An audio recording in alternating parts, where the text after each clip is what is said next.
So what happens is there are 3 British documentary makers who are all vying for a chance to make a documentary about Michael Jackson. One of them is Sir David Frost, who's famous for the Nixon interview, where he says, if the president does it, it's not illegal. One of them is Louis Theroux, who's now globally famous because of his Scientology documentary.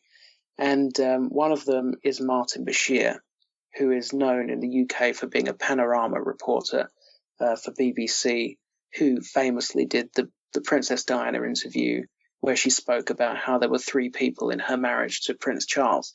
And Uri Geller is Michael's friend at this point, which again is indicative of the state of mind Michael was in. Uri Geller, for people who don't know, by the way, is the man who became famous for claiming he could bend spoons with his mind. Is that correct? Yeah, but only the spoons that he pre-prepared and then rubbed with his fingers. Uri Geller has become this sort of go-to man for anybody that wants to get in touch with Michael Jackson. And of the 3 people he could have put in touch with Michael Jackson, beyond any comprehension, he chooses Martin Bashir, which is just outrageous. Why you would do that, I have no idea. So Michael signs all these documents with Bashir, totally bad judgment, and Michael has a brainwave, and he thinks, the thing that's damaged me the most in the last 10 years is people's opinion about my relationship with children.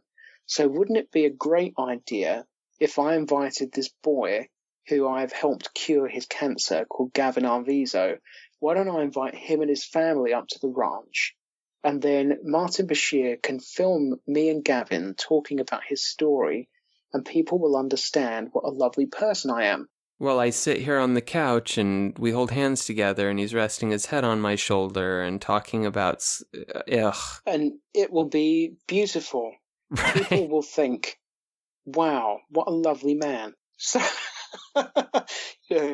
so this turns out to be perhaps the worst decision of Michael Jackson's life, apart from getting involved with the Arvizos anyway, because of what they turn out to be. Okay, so basically this all came about because Michael Jackson befriended a con man, Uri Geller, who put him in touch with a con man documentary filmmaker, Martin Bashir, who made a documentary that centered on Michael Jackson's relationship with a family of cons. Terrific. So where do we go from here?